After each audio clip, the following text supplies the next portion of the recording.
हम आपको तस्वीर दिखाते हैं जो बुधवार की है और मुख्यमंत्री मधुबनी पहुंचे थे, उनके साथ मंत्री संजय झा भी थे। लेकिन नीतीश कुमार को जहां कहीं भी जाना था, वहां जो भी रिहायशी इलाके थे उसके आगे कपड़े की दीवार खड़ी कर दी गई। हालांकि यह ईंट और सीमेंट की बनी हुई स्थायी दीवार नहीं थी, लेकिन कोशिश यह किया सरकारी अधिकारियों ने और सिस्टम ने कि नीतीश कुमार वो झुग्गी झोपड़ी या जो गांव वाले, कस्बे वाले या जो भी रिहायशी इलाके के लोग हैं, वो उनको देख ना पाए। वो आप जहां कहीं भी ये तस्वीरें देखिए, हम दिखा रहे हैं, नीतीश कुमार जहां कहीं भी गए, अगर कहीं कोई रिहायशी इलाका पड़ा, अगर कहीं कोई बस्ती पड़ी, कोई गांव का इलाका पड़ा, तो उस जगह पर कपड़े की दीवार आगे खड़ी कर दी गई ताकि मुख्यमंत्री को ना लोग देख सकें और ना मुख्यमंत्री उन लोगों को देख सकें। बिहार में सियासी हलचल है और इस सियासी हलचल के बीच सरकार अपनी नाकामी, नाकारेपन और कुशासन को छुपाने के लिए बहुत कुछ पे पर्दा डाल रही है। बहुत कुछ ऐसा है जिस पे पर्दादारी है। मुजफ्फरपुर शेल्टर होम कांड और सृजन घोटाले पे तो पर्दा डालने की कोशिश लगातार की ही गई। अब गरीबों पे पर्दा डालने की कोशिश की जा रही है। गरीबों को छुपाने की कोशिश की जा रही है। गरीबों को राजा न देख सके, इसलिए राजा को उनसे छुपाने की कोशिश हो रही है। कह सकते हैं, क्या सवाल कर सकते हैं कि नीतीश कुमार को गरीबों से नफरत है, या फिर अपने 15 साल के शासन में बिहार की जो दुर्दशा उन्होंने की, जो बिहार के बदहाल उन्होंने किया, उसे देखना नहीं चाहते। अगर ऐसा नहीं है तो फिर किस चीज़ की पर्दादारी? मधुबनी दौरे पर नीतीश कुमार गए तो गरीबों की झोपड़ियों को कपड़ों से ढक दिया गया। याद करें, ऐसा ही कुछ अहमदाबाद, गुजरात में भी हुआ था। जब अमेरिकी राष्ट्रपति डोनाल्ड ट्रंप आए थे और गरीबों की बस्तियां न नज़र आए उन्हें, उसके लिए दीवारें खड़ी कर दी गई थी। ठीक वैसे ही जैसे मोदी जी ने ट्रंप को अहमदाबाद दौरे पर अपने ही राज्य की झोपड़ियों को ढक दिया था, उन्होंने दीवार चुनवा दी थी, नीतीश कुमार ने कपड़ों से ढकवाया। दिलचस्प यह है कि मोदी भी गुजरात में 15 साल मुख्यमंत्री रहे और नीतीश कुमार ने भी 15 साल पूरे कर लिए और करीब 13 साल तक बिहार में वे भाजपा के साथ रहे, गठबंधन में रहे, उसके मुख्यमंत्री भी रहे। जब गरीबों को देखना ही नहीं है तो दौरा किसके लिए किया आपने? एक आडंबर, एक झूठ, एक भ्रम क्यों फैलाया? और कैसे जनप्रतिनिधि हैं आप? शर्म भी नहीं आती है? या शर्म आती है कि अपना ही विकास देख करके कि विकास तो हुआ नहीं, सिर्फ ढिंढोरा पीटते रहे, चेहरा चमकाते रहे, इसलिए उसे देखने अब आखिरी वक्त में क्या खाक मुसलमान होंगे जैसी बात तो नहीं है। अपना विकास देखकर उन्हें शर्म आ रही होगी कि गरीब तो और गरीब हो गए। उनके 15 साल में न शिक्षा बेहतर हुई, न स्वास्थ्य बेहतर हुई, न रोजगार मुहैया कराया उन्होंने। पलायन बेतरह रुकी,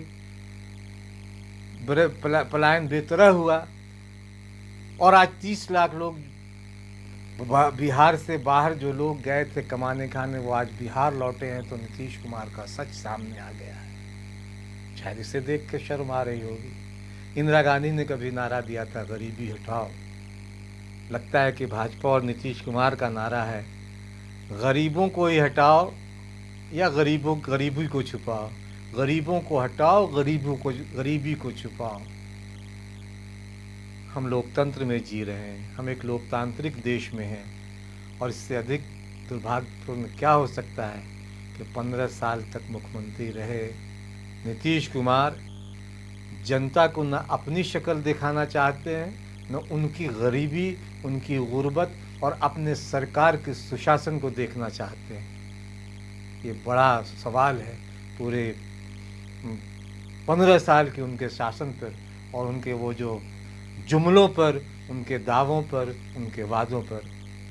वैसे मोदी जी और नीतीश कुमार में एक समानता और भी है, दोनों मीडिया को साधने में माहिर हैं। नीतीश कुमार ने सत्ता में आने के बाद पहला काम मीडिया को साधा था, और केंद्र में सत्ता में जब आए तो मीडिया के साथ क्या रवैया है, मीडिया से किस तरह का व्यवहार सरकार कर रही है केंद्र की, ये हम तमाम जानते हैं। तो डबल इंजन की सरकार दो मामलों में लगभग एक तरह के विकास भले ना करे, विकास करने से कोई मतलब नहीं, मीडिया को साधने से मतलब है, और गरीबों की गरीबी ना दिखाई दे, इसे लेकर भी वो प्रतिबद्ध है कि जो काम किया, जब ज़मीन पे काम ही नहीं किया तो उसे देखने की हिम्मत कहाँ से जुटा पाएंगे। तो लगातार ये सवाल उठ रहे हैं। मधुबनी दौरे पर नीतीश कुमार ने वही किया जो नरेंद्र मोदी ने किया था, गरीबों और गरीबों को नहीं देखना। तालाबंदी घरबंदी के बाद मुख्यमंत्री नीतीश कुमार घर से बाहर निकलने लगे हैं। मधुबनी का दौरा किया, मधुबनी और दरभंगा में जो इंतज़ाम दिखा वह हैरत में डालने वाला था। नीतीश के विकास और सुशासन की सच्चाई भी बताने वाला दिखाई दिया। अगर सुशासन की सच्चाई नहीं होती तो पर्दा नहीं डाला जाता। नीतीश जहाँ भी गए वहाँ कपड़े की दीवार खड़ी नजर आई। हर रिहायशी इलाके कस्बे के सामने कपड़े की दीवार खड़ी कर दी गई। वैसी ही दीवार जैसे नमस्ते ट्रंप के समय अहमदाबाद पहुँचे अमेरिकी राष्ट्रपति के काफिले वाले रास्ते पर खड़ी कर दी गई थी।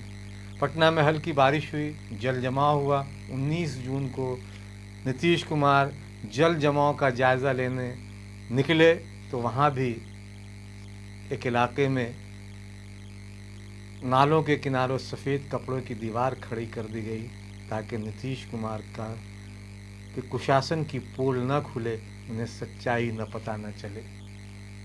जाहिर है कि इस पर सवाल उठेंगे, लेकिन विपक्ष जिस तरह से इस पर सवाल उठाना चाहिए, खास के विपक्ष के बिहार में राष्ट्रीय जनता दल विपक्ष का बड़ा चेहरा है, उसे सवाल उठाना चाहिए। हालांकि लेकिन उसने उस तरह से इस सवाल को नहीं उठाया। नीतीश कुमार पे जो जिस तरह से सवाल उठाने चाहिए थे वो नहीं उठाया उसने साइकिल रैली तो निकाली, पेट्रोल डीजल की कीमतों को लेकर राजद ने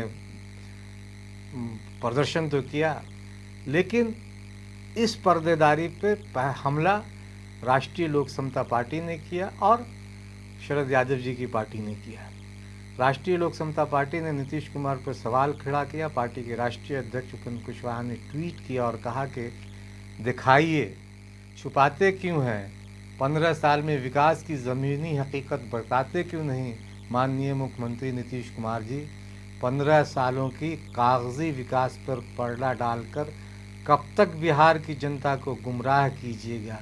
आपकी निरंकुशता, अकर्मण्यता और कुशासनी चंगुल से बिहार को आज़ादी चाहिए। उन्होंने हैशटैग लगाया, बदलिए सरकार, बदलेगा बिहार।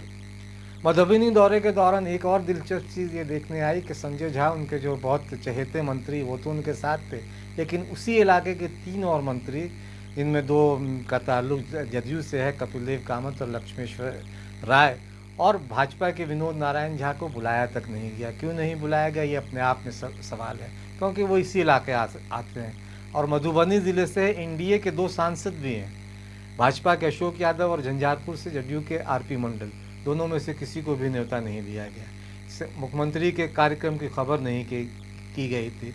इसे लेकर भी सवाल खड़े किए जा रहे हैं, क्योंकि एक प्रोटोकॉल होता है कि जिस इलाके में मुख्यमंत्री जाते हैं, और उनकी अपनी ही पार्टी की उनके गठबंधन के मंत्री थे, वो लोग इंतज़ार करते रहे, लेकिन मुख्यमंत्री के कार्यालय से या फिर जो प्रोटोकॉल होता है अधिकारियों की तरफ से भी उन्हें न्योता नहीं दिया गया। जाहिर है कि इसमें नीतीश की मंशा भी शामिल होगी, तभी उन्हें न्योता नहीं दिया गया। फिर इन सब के बीच सियासी हलचल और भी है। भाजपा में भी बखेड़ा खड़ा हो गया है। बिहार विधान परिषद के उम्मीदवारों की घोषणा के साथ भाजपा में बगावत हो गई। भाजपा के पूर्व एमएलसी और पुराने नेता कृष्ण कुमार सिंह ने पार्टी के सभी पदों से इस्तीफा दे दिया। वैसे चुनाव आते आते कई और खेल होंगे, लेकिन इस बीच जदयू और भाजपा ने विधान परिषद यानी एमएलसी के लिए किसी भी भूमिहार को टिकट न देकर, उम्मीदवार न बनाकर इस बड़ी जाति के साथ एक बार फिर अन्याय किया। जाहिर है कि लगातार भूमिहारों की उपेक्षा जदयू भी कर रही है और भाजपा भी कर रही है। तो ये सवाल अपनी जगह है, लेकिन अब भाजपा में इसे लेकर एक खलबली है। हालांकि ये भी सच है कि चुनाव आते आते ऐसे और कई खेल होंगे, इंतज़ार करें और गाना गुनगुनाएं, क्योंकि पर्दा डाला गया था। गाना गुनगुनाएं, पर्दे में रहने दो, पर्दा ना उठाओ, पर्दा जो उठ गया तो भेद सारा खुल जाएगा। वैसे यह भी गा सकते हैं कि बाबूजी तुम क्या क्या छुपाओगे। आप नीतीश कुमार का नाम भी यहाँ डाल सकते हैं कि नीतीश जी आप क्या क्या छुपाओगे। गुनगुनाएं और पर्दे की पर्देदारी का मज़ा लें, और अगर बातें ठीक लगी हों तो इसे लाइक, सब्सक्राइब और शेयर ज़रूर करें।